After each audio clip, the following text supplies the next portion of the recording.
অনেক দিন আগের কথা। এক ঘন জঙ্গলে টুনি এবং তার একটি কচ্ছি ছোট্ট বাচ্চা ছিল।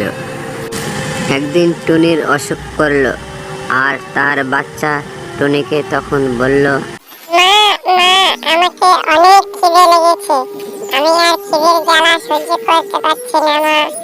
এদিকে তোমারও অসুখ করেছে মা, এখন আমি কি করব মা? আমি এখন ভেবে পাচ্ছি না মা।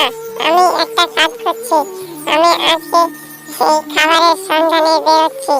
কেমন? তুই বাবা এত ছোট মানুষ, কি করে তুই খাবার খুঁজে পাবি বেটা? না, তোকে যেতে হবে না, আমাকে ভয় লাগছে। আর একটা দিন অপেক্ষা কর, আমার অসুখ এমনিতেই ভালো হয়ে যাবে, ঠিক আছে?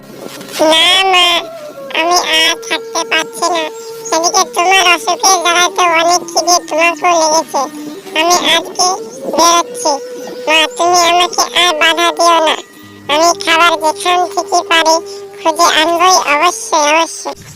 টুনটুনি তখন তার মায়ের কথা শুনল না। সে খাবারের সন্ধানে সে বেরিয়ে পড়ল। কিছুক্ষণ যাওয়ার পরে একটা তার কাকের সাথে দেখা হয়ে গেল, আর সেখানে উড়ে গিয়ে কিরে টনি, তুই কোথায় যাচ্ছিলি? তুই কি মনে করে আমার কাছে আসলি বল? কাক ভাই আমি খুব অনেক অসুবিধায় পড়েছি কাক ভাই, তাই তোমাকে আমি দেখে তোমার কাছে একটু আসলাম। কেন, আমার মায়ের খুব অসুখ করেছে, দুদিন থেকে কিচ্ছু খাইনি, আমিও কিচ্ছু খাইনি। তোমার কাছে কিছু খাবার থাকলে আমাকে দাও কাক ভাই, আমরা খাবারটা খেয়ে একটু ভালো শান্তিতে থাকি। সেরকম আমার কাছে তো কোনো খাবার নেই রে ভাই, তবে আমি একটা যুক্তি করছি। ওই সামনের জঙ্গলে একটা ঘন বনে একটা মানুষের বাসা আছে, সেখানে তার অনেক আঙ্গুর গাছ আছে।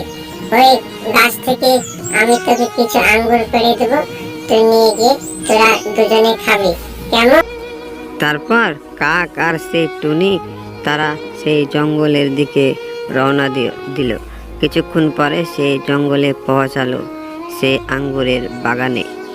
তাই তো কাক ভাই, তুমি তো সত্যি খুব ভালো।